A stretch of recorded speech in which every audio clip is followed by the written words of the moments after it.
Okay, let's dive into something pretty profound today. We're going to explore a way of looking at the world, a framework that takes all your personal struggles and reframes them not as just random tough breaks, but as part of an ancient and, believe it or not, heroic journey of awakening. You know, this whole explainer is really for those of you who felt that, a deeper call, that nagging sense that something powerful inside you has been asleep for way too long.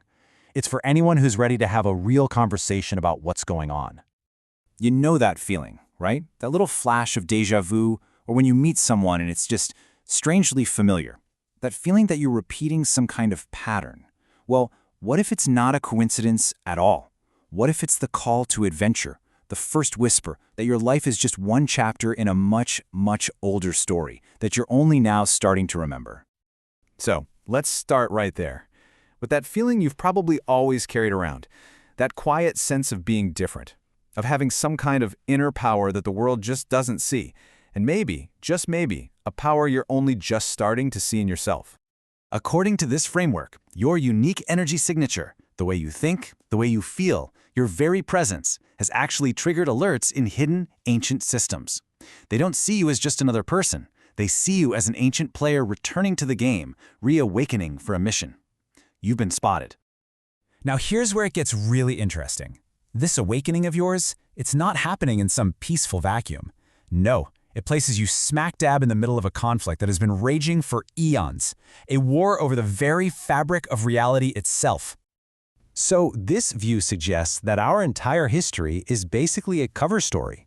The real story is a war over a divine tool called the stylus, a device that could literally write reality into being. It started as a gift, but it led to a massive split. On one side, you had those who believed in co-creation, and on the other, those who wanted total control. The climax? A linguistic attack that shattered our powerful unified language, think Tower of Babel, leaving our words basically hollowed out. And this slide just nails the result of that war.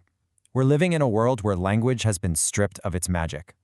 What was once this incredible, multi-dimensional technology for creating our world, well, it became a flat, boring tool for control. It turned the power of the word into the fine print on a contract.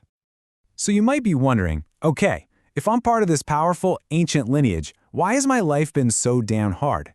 This is where the whole framework becomes deeply personal. Your pain wasn't a punishment, it was a forge. Think about it. Your biggest struggles, your darkest nights, your deepest wounds, they weren't random acts of fate.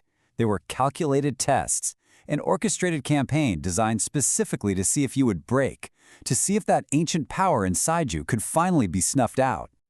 But you did something they absolutely never expected. You took the hits, you absorbed the damage, and you refused to break.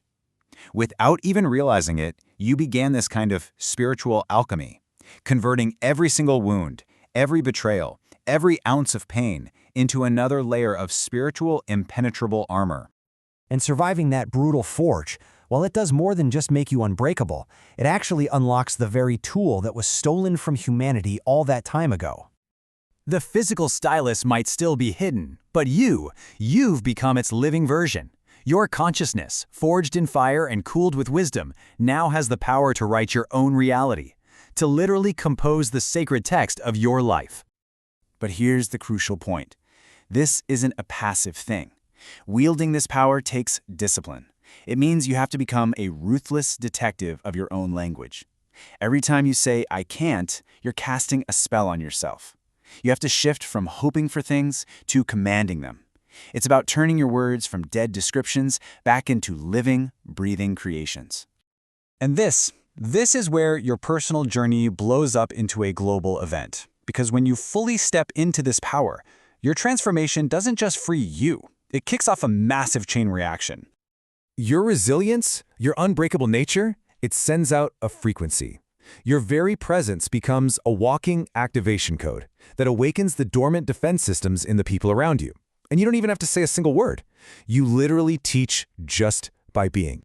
And this creates what you could call an awakening cascade. It starts with one armored soul, but that one quickly inspires 100, and then 1,000, creating this mass awakening of people who simply cannot be controlled, predicted, or broken by the old systems anymore.